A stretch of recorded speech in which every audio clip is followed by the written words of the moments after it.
Let's get into this conversation now. As the United States and Israel, the conflict against Iran intensifies, ANC Northern Cape chairperson Dr Zamani Saul is calling for South Africa to learn from what he says was the country's complicity in the killing of former Libyan leader Muammar Gaddafi. In a hard-hitting opinion piece, he accuses former President Jacob Zuma of ignoring an ANC warning against supporting the imposition of a no-fly zone over Libya that would eventually lead to the killing of Gaddafi by NATO forces. Well, Saul has likened the killing of Gaddafi to the capturing of Venezuelan leader Nicolás Maduro and the recent murder of Iranian Supreme Leader Ayatollah Ali Khamenei. Let's speak now to Zamani Saul, who talks to us about why this piece and what are these lessons that we ought to learn from the past about the present.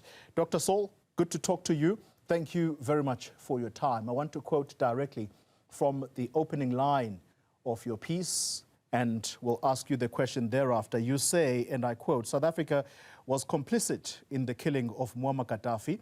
This was as a consequence of ill-informed political choices made by former President Jacob Zuma and the then cabinet that ignored the caution by the ANC NEC. South Africa's support for the United Nations Security Council Resolution 1997, or 1973 rather, was passed on the 17th of March 2011, and this was intensely discussed during the February 2011 NEC meeting."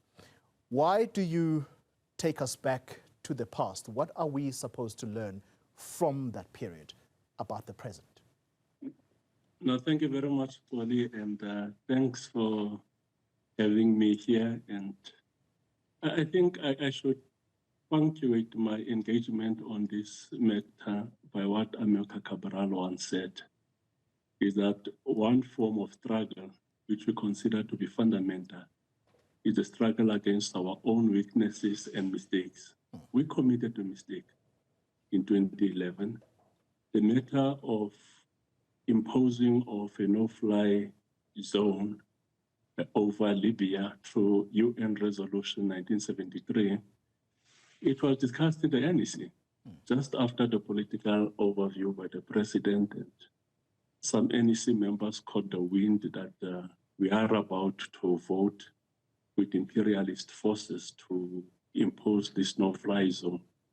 And members of the NEC raised concerns. I'm one of them. I'm not telling you a story of somebody who said this to me. I was in that NEC. I participated twice in the debate. The caution that we gave to the president was that as soon as you impose a no-fly zone over Libya, the likelihood is the capture and arrest of Muammar Gaddafi, or it will be his killing. Because that's exactly what happened. As soon as the no-fly zone resolution was passed by the UN Security Council, the principal enforcers of the UN Security Council decision, they went to Libya, closed up the skies, funded the anti-Gaddafi paramilitary forces there, overthrew the government and killed the Gaddafi. That's exactly what happened. Yeah. And in South Africa, in supporting that resolution, we went against all the other members of BRICS. India voted, abstained, China, Russia, all those countries abstained. Even Germany abstained, because the decision was wrong. It was on a pretext that Gaddafi is about to embark on an aerial bombardment of some people who were protesting in the country. So that was not the actual reason why that was happening. It was just to protect the petrodollar and to protect the Western interest in the export of oil. And exactly what happened in Venezuela and what happened and what is happening in Iran today. Yeah. So before we get into the petrodollar topic, which is part of what you have written here, I want to go back a little bit, because in your article, you state that President Zuma asserted in the NEC that Gaddafi was about to use aerial bombardment of his own people because of the conflict that was raging inside his country. And so some people may argue and say that the ANC, NEC at that time was arguing, yes, to protect one individual, the leader of the country, against how many souls in the country that would be lost, because it was clear that Gaddafi was very angry with particular sections of his population. And I think to an extent, if I recall correctly, he even used words in reference to his own people that they were cockroaches. And this evoked very, very angry responses to people who had seen what had happened in Rwanda. For the 40 years that Gaddafi was in charge of Libya, there has always been this spontaneous uprising, low-intensity uprising against him, for people who were mobilizing for a democratic dispensation. It was not for the first time. It never happened in the past. Let me tell you, he never used aerial bombardment against his people in the past, but rather what he had, it was an extensive social security system which no country can compete with. He never used aerial bombardment. For the 40 years you look into the history of Libya, there has been this spontaneous uprising against him and his family. But the real reason for that, is because of protecting petrodollar. The imposition that all oil exporting countries must use dollar to price their oil. But let me take you back to the NEC that took place. In that NEC, it was the first NEC that the president was so actively entangled and involved in the debates.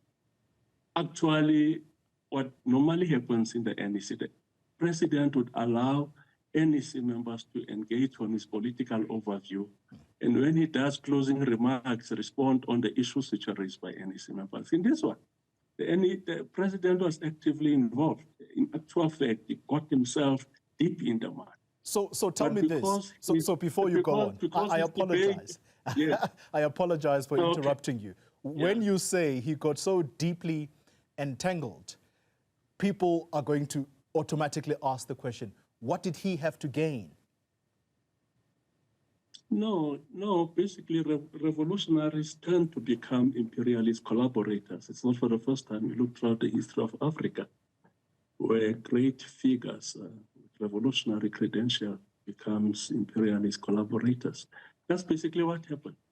There is absolutely no reason for the ANC to support UN Resolution 1973 that would have led, everybody could see that this would lead to the killing of Gaddafi and destabilization of Libya.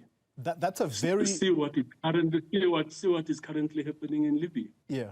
So political consciousness is not permanent.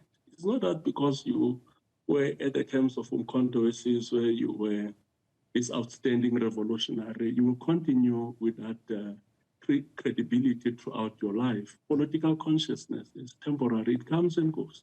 My goodness, and, that's a very strong accusation, Dr. Saul, that former President Jacob Zuma, whilst he was ANC president and president of the country, you use the word collaborator. He collaborated with who?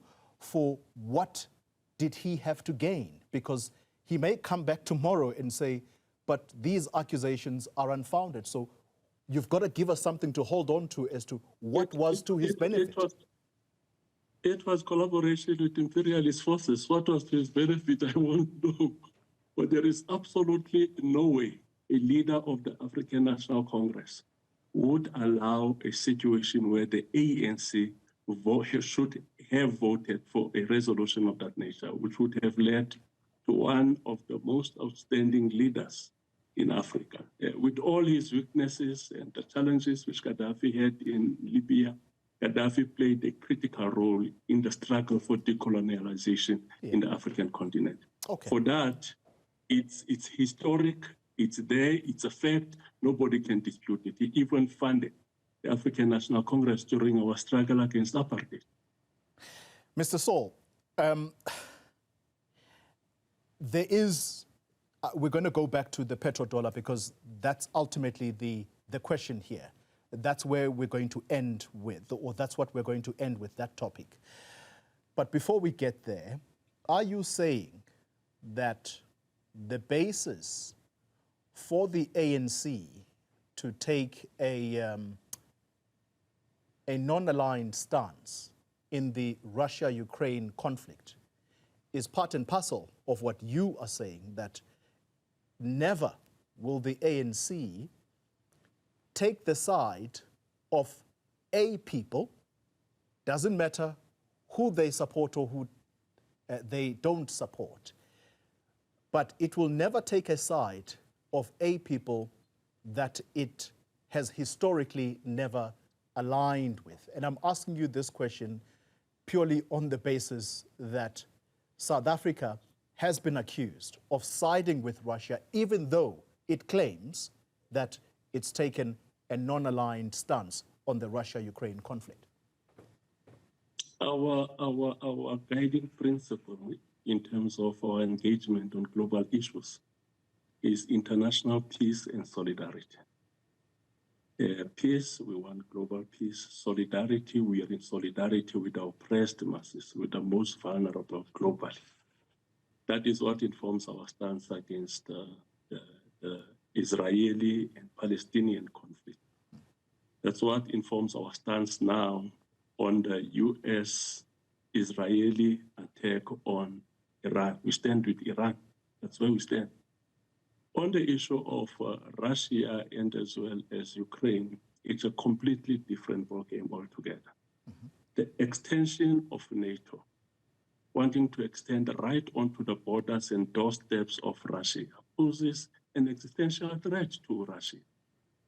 When you've got NATO extending, and that existential threat and that extension goes against all past resolutions which were passed by NATO in agreement with the Russian Federation. Yeah. So the question that we should be asking ourselves, why is it that NATO want to extend right up to the doorsteps of Russia?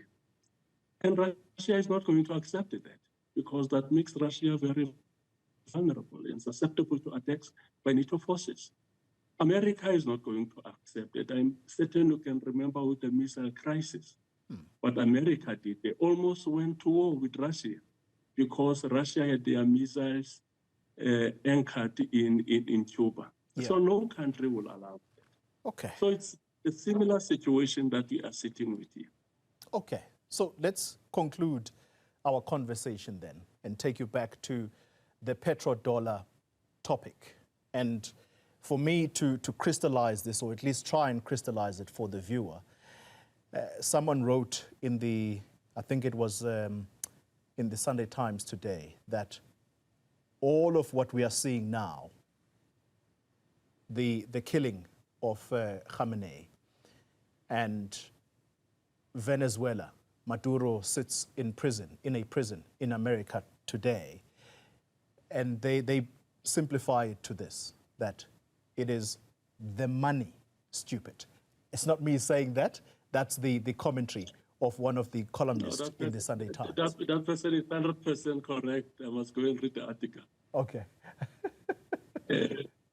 You are sitting with a serious challenge. The dollar is one dominant currency in the world which is not gold-backed. It's not backed by gold. So that creates serious vulnerability on the dollar. The value of the dollar depends on two things. The first one is the supply-demand of the dollar. So it's the supply side of the dollar. And the second issue is the performance of the economy of the US. Now, to increase the supply side of the dollar, what they normally do is this thing of all oil exporting countries. They should price their oil in dollar. If you go right throughout the world, all oil exporting countries are pricing oil in dollar. The oil is the engine for growth, is the engine for economic growth globally. So it's priced in dollar.